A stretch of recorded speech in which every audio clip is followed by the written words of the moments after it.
বিসমিল্লাহির রহমানির রহিম। আজকে আমরা পদার্থবিজ্ঞান প্রথম পত্রের চ্যাপ্টার 2 ভেক্টরের যে গুরুত্বপূর্ণ সূত্রগুলো তোমাদের লাগবে সেগুলো নিয়ে একটু আলোচনা করব। কোন কোন সূত্রগুলো তোমরা পড়বে এবং এই সূত্রগুলো দিয়ে সাধারণত ম্যাথগুলো আসে। তো সূত্রগুলো একটু তোমরা খাতায় উঠে নেবে এবং ওগুলো বারবার প্র্যাকটিস করবে এবং প্র্যাকটিস করে মুখস্থ করে ফেলবে যাতে সূত্রগুলা পরীক্ষার হলে সঠিকভাবে প্রয়োগ করতে পারো। তো দেখো, আমরা যে সূত্রের অঙ্কগুলো বেশি করে প্র্যাকটিস করবো সেগুলো হচ্ছে যে ভেক্টরের এ ভেক্টরে একক ভেক্টর বা বি ভেক্টরে একক একক ভেক্টর বা সমান্তরাল একক ভেক্টর এগুলো নির্ণয় করতে বলে। এগুলো আমরা কিভাবে করি? সাধারণত আমরা কোনো ভেক্টরকে তার মান দ্বারা ভাগ করে যে ভেক্টর পাই সেটাই হচ্ছে একক ভেক্টর। তোমরা এই যে সূত্রগুলো জেনে রাখো, পরবর্তীতে অঙ্ক করতে এই কনসেপ্টগুলো কাজে লাগবে। তো কোনো ভেক্টরকে তার মান দ্বারা ভাগ করলে যে ভেক্টর পাবো সেটাই হচ্ছে একক ভেক্টর। এ হচ্ছে এ ভেক্টরের মান বোঝাচ্ছে, হ্যাঁ, আর এ ও বি এর লব্ধি ভেক্টর হচ্ছে দুটো ভেক্টরের যোগকে তার লব্ধি ভেক্টর বলে। তার আগে একটা জিনিস তোমাদের বলে রাখি যে এটা এমসিকিউর জন্য আসতে পারে। কোনো ভেক্টর এবং তার যে একক ভেক্টর এগুলো সবসময় 0 ডিগ্রি অ্যাঙ্গেলে থাকে। আর এই একক ভেক্টর গুলো দ্বারাই দিক বোঝায়। যেমন এই একক ভেক্টর এ এর একক ভেক্টর দ্বারা বোঝাচ্ছে এ এর দিকে যেদিকে সেদিকেই তোমার ভেক্টরটা বোঝানো হয়েছে। তো এ ও বি এর লব্ধি ভেক্টরের সমান্তরাল একক ভেক্টর হচ্ছে লব্ধি ভেক্টর মানে তো আমরা জানি দুই বাস্তবিক ভেক্টরের যোগ। ওই ভেক্টরের যোগ ফলকে তার মান দ্বারা ভাগ করলাম। দুটি ভেক্টর কোনো ভেক্টর দেওয়া থাকলে সেই ভেক্টর থেকে তার মান বের করার সূত্র হচ্ছে যে এটা ভেক্টর তার মান আমরা বের করব। তো যদিও আমরা আই জে কে এগুলোর যে সহগগুলো এগুলোও কিন্তু আসলে মান আসল মান এগুলো। তো আর আই জে কে দ্বারা দিক বোঝানো হচ্ছে, যেমন আই দ্বারা এক্স অক্ষের দিকে বোঝাচ্ছে, জে দ্বারা ওয়াই অক্ষ দিক বোঝাচ্ছে, আর কে দ্বারা জেড অক্ষের দিকে বোঝাচ্ছে। তো যাই হোক, এগুলো হচ্ছে এক্স অক্ষের দিকে কত একক, ওয়াই অক্ষের দিকে কত একক, জেড অক্ষের দিকে কত একক সেগুলো তার সামনে দেওয়া থাকে। আমরা সেইগুলো থেকেই আমরা এ ভেক্টর বি ভেক্টরের যে মানগুলো বের করতে পারি। এ ভেক্টর হচ্ছে আইজেকে এর সহগগুলোকে বর্গ করে তার সমষ্টিকে রুট করলে এ ভেক্টর পাবো। বি ভেক্টর পাবো কি করে? এ এখানে বি ভেক্টরগুলোর বর্গ করে তার সমষ্টি করে বর্গমূল করলে যেটা পাবো সেটা বি ভেক্টর পাবো। এ ডট বি হচ্ছে এখান থেকে ভেক্টরের আমরা এই যে আয়ের সহগ এবং আয়ের সহগ গুণ করে যেটা পাবো সেটা লিখবো, যে সহগ গুণ করে যেটা পাবো সেটা লিখবো। মানে A Y B Y, A Z B Z কে সহগ গুণ করে আমরা যেটা লিখবো সেটা যোগ করবো। তো এ ও বি ভেক্টর দ্বারা মধ্যবর্তী কোণ নির্ণয়ের জন্য আমরা যে সূত্র ইউজ করব cos θ = a dot b by ab, θ = cos inverse a dot b by ab। যারা 2025 সালের পরীক্ষার্থী তারা অবশ্যই সূত্রগুলো জেনে গেছো। আর যারা আগামীতে ইন্টারে উঠবে অথবা ইন্টারে উঠেছো, যারা ইন্টারে পড়তেছো তাদের জন্য এই সূত্রগুলা যদিও নতুন, তারপরেও তোমরা এই সূত্রগুলা লিখে লিখে মুখস্থ করে ফেলো এবং পরবর্তীতে এই সূত্রগুলা ব্যবহার করে আমরা অঙ্কগুলা প্র্যাকটিস করব। এ ভেক্টরের উপর বি ভেক্টরের লম্ব বিক্ষেপ, এ ভেক্টরের উপর বি ভেক্টরের লম্ব বিক্ষেপ চেষ্টা হচ্ছে যে একটা ভেক্টরের উপর আরেকটা ভেক্টরের যে ছায়া পড়ে সেটাই হচ্ছে তার লম্ব বিক্ষেপ। দেখো এখানে বি একটা ভেক্টর, তার ছায়াটা এটুকু, অর্থাৎ শুরু যেখানে এই ভেক্টরের যেই এটা বলে পাদবিন্দু আর মাথার দিকে বলে শীর্ষবিন্দু। তো পাদবিন্দু থেকে এই শীর্ষবিন্দু পাদবিন্দু এটা, আর শীর্ষবিন্দু থেকে একটা লম্ব টানলাম। তাহলে এই মানে শীর্ষবিন্দু থেকে লম্ব টানলে পাদবিন্দু থেকে ওই লম্বের, হ্যাঁ, একদম যে নিচের দিকর যে পাদ বা কোট সেই পর্যন্ত যে দূরত্ব সেটাই হচ্ছে এর ছায়া। আর এই ছায়া হচ্ছে আমরা জানি সমকোণী ত্রিভুজের সাইন কস, এগুলো লম্বভূমি অতিভুজ থেকে জানি যে ভূমি বরাবর কি কাজ করো, অতিভুজের যোগ cos θ। তাহলে এটা হচ্ছে cos θ। তো যাই হোক, বি এর লম্ব বিক্ষেপ মানে বি cos θ, এটুকু দূরত্ব বলতে পারো সেটা। তো এখান থেকে আমরা এখান থেকে লম্ব বিক্ষেপ এ এর উপর বি এর ভেক্টরের যে লম্ব বিক্ষেপ তাহলে বি cos θ আমরা রাখলাম। তো আমরা এ বি cos θ থেকে আমরা এ ডট বি সূত্র জানি, এখান থেকে বি cos θ এক পাশে রেখে এ দ্বারা ভাগ করলে আমরা সূত্র পেয়ে যাচ্ছি। তো এই সূত্র ব্যবহার করে আমরা লম্ব বেগকে বের করব এর উপর বি এর। আবার যদি আমরা এদিক বরাবর বি ব্যবহার করতাম এবং এদিক বরাবর এ ব্যবহার করতাম, তার জন্য এখানে এ cos θ আসতো। তো এই cos θ ইকুয়াল টু এই সূত্র থেকেই লেখা যায় যে বি দিয়ে ভাগ করে দিচ্ছি, A cos θ equal to A dot B by B. তো এটা হচ্ছে লম্ব বেগের সূত্র। এবার আমরা উপাংশের সূত্রগুলো দেখব। উপাংশের সূত্রে আমরা জানি যে এখানে হচ্ছে এ বরাবর যার দিক বিবেচনা করা হয়, যেহেতু এখানে এ বরাবর বলা হচ্ছে, এ বরাবর একটা একক ভেক্টর কাজ করে, তোমরা জানো যে সেটা হচ্ছে এ হ্যাট, এ ক্যাপ বা এ হ্যাট। তো সেই আরেকটা জিনিস তোমরা জানো যে কোনো ভেক্টরের সাথে অবশ্যই তার দিক বোঝানোর জন্য আইজেকে যেমন একক ভেক্টরগুলো গুণ ছিল, ঠিক অনুরূপভাবে এখানেও তোমার একক ভেক্টর গুণ থাকবে। যেহেতু বলা হচ্ছে এ বরাবর, তাহলে এ বরাবর মানে তার একক ভেক্টরটা এ ভেক্টর এবং তার দিকে বি এর উপাংশ, তাহলে বি cos θ।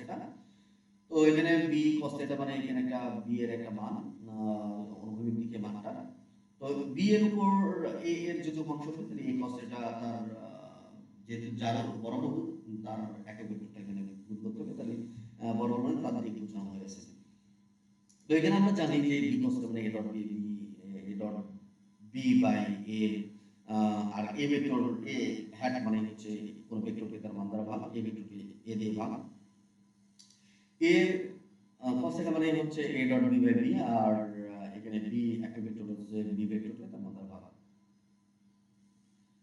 তো এরপরে হচ্ছে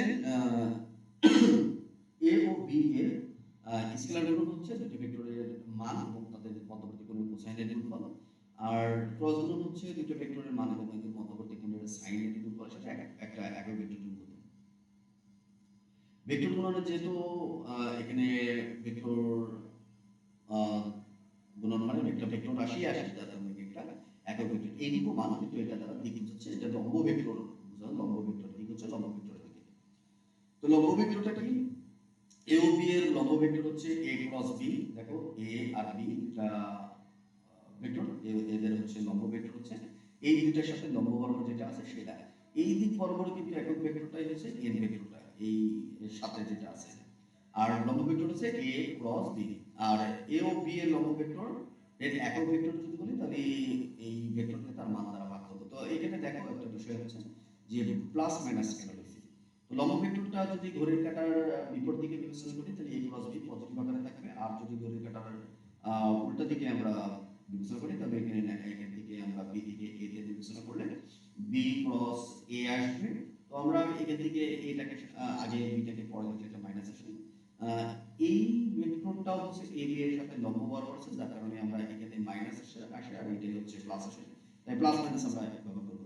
এ ও বি লম্ব হলে পরে এ ও বি লম্ব মানে দুটো 90 ডিগ্রি অ্যাঙ্গেলে যদি অবস্থান করে, তাহলে আমরা জানি যে এখানে cos 90 ডিগ্রির মান cos 90 ডিগ্রির মান 0, সুতরাং এই অংশটা 0 হবে। a dot B equal to 0। A ও বি সমান্তরাল হলে আমরা জানি যে দুটো ভেক্টর একই দিকে অবস্থান করলে 0 ডিগ্রি, আর বিপরীত দিকে থাকলেও সমান্তরাল হয় 180 ডিগ্রি। তো sin 180 ডিগ্রির মান যেহেতু 0, এখানে sin 180 ডিগ্রির মান বসাবো, যেহেতু এখানে ক্রস আছে, ক্রসের ক্ষেত্রে sin আসবে। এরপরে হচ্ছে এ একটা ভেক্টর, এই ভেক্টরের কিছু মান দেওয়া আছে, এটা x y z অক্ষের সাথে এটা x এটা y এটা z কোণ উৎপন্ন করলে আমরা এখান থেকে কোণগুলোর মান বের করতে পারবো। এ ভেক্টরের মান এটা আমরা জানি, এখানে cos θ x i এর সহগ বাই আমরা এই ভেক্টরের মান দিয়ে ভাগ করব, তাহলে এখান থেকে এটার মান cos ইনভার্স দিয়ে বের করে নিতে পারবো। তো অনুরূপভাবে আমরা এই j এর সহগটা a y সেটাকে আমরা মান দিয়ে ভাগ করব। আবার আমরা z অক্ষের সাথে উৎপন্ন কোণ যখন আমরা বের করব, এটা y অক্ষের সাথে উৎপন্ন কোণ, z অক্ষের সাথে উৎপন্ন কোণ এই z বাই আমরা এখানে তার মান দ্বারা ভাগ করব। a ও b ভেক্টর যদি কোনো সামান্তরিকের দুটি সন্নিহিত বাহু হয়, তাহলে সামান্তরিকের ক্ষেত্রফল হবে a ক্রস b বর্গের। কারণ আমরা জানি যে একটি সামান্তরিকের ক্ষেত্রফল হচ্ছে ভূমি আর উচ্চতার গুণফল। তো আমরা এখানে ভূমিটা দেখো, এখান থেকে এই পর্যন্ত যদি a ভেক্টর হয়, তাহলে এখান থেকে এই বাহুটুকুর দৈর্ঘ্য হচ্ছে a, জাস্ট এখান থেকে এই পর্যন্ত কিন্তু a বোঝাচ্ছে এর মানটা। আর এটা হচ্ছে ভূমি, ভূমির সাথে আমরা উচ্চতা হচ্ছে b sin θ, এটা যদি গুণ করি তাহলে এখানে আমরা ক্ষেত্রফলটা পেয়ে যাব। তাহলে ab sin θ মানে a ক্রস b সবসময় মনে রাখবা।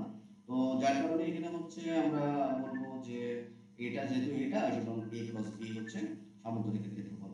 এবং আমরা এখানের দিকে সামান্তরিকের যদি কর্ণ দেওয়া থাকে তাহলে এই ক্ষেত্রে সামান্তরিকের ক্ষেত্রফল আমরা বের করব কিভাবে, যে এ ও বি কোনো ত্রিভুজের দুটি বাহু নির্দেশ করলে ত্রিভুজের না এটা হচ্ছে কর্ণ, এ ও বি কর্ণ হয়ে পড়ে আমরা হাফ a ক্রস b বর্গ একক লিখবো। আর a b যদি আবার ত্রিভুজের দুটি সন্নিহিত বাহু হয় তাহলে আমরা হাফ লিখবো এবং a ক্রস b এখানে কিন্তু ভেক্টর চিহ্ন হবে। তো তোমরা অবশ্যই এখানে ভেক্টর চিহ্ন দিয়ে দিবে। আর এখানে আমরা এখানে দেখাইছি যে এখান থেকে দুটো ভেক্টর মান a ভেক্টর মান a ভূমি উচ্চতাটা b sin θ, তার সাথে আমরা যদি গুণ করে হাফ ইনটু ভূমি গুণ উচ্চতা করি তাহলে ab sin θ, ab sin θ মানে a ক্রস b মডুলাস যে এখানে ভেক্টর চিহ্ন দিয়েছে এখানে দেওয়া হয় তোমরা দিয়ে দিবে।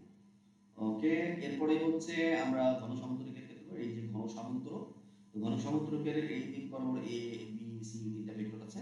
তো ঘন সামান্তরিকের আয়তন হচ্ছে a dot b a vector dot b cross c vector. তো এখানে আমরা ঘন সামান্তরিকের ক্ষেত্রে তার আয়তনের সূত্র হলো ঘন একক লিখতে হবে। a ও b c একই সমতলে অবস্থান করলে আমরা এই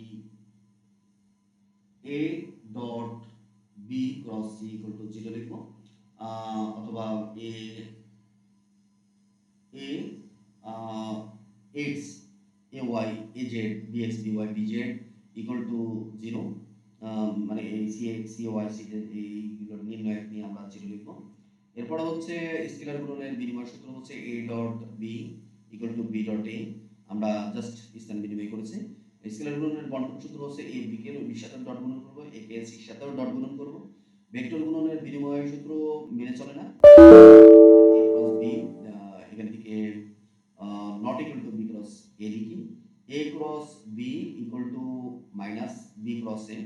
ভেক্টর গুণন কিন্তু বন্টন সূত্র মেনে চলে, যার কারণে আমরা a ক্রস ব্র্যাকেট b যোগ c, এটার সাথে a কে আমরা b সাথে লিখবো, c সাথেও ক্রস আকারে লিখবো। এটা হচ্ছে বন্টন সূত্র। তোমাদের এইগুলোর মান দিয়ে বলতে পারে যে বন্টন সূত্র প্রতিপাদন করো, সেই ক্ষেত্রে এগুলো মুখস্থ সূত্র বসে প্রমাণ করতে হবে। ওকে, আজকে এই পর্যন্তই।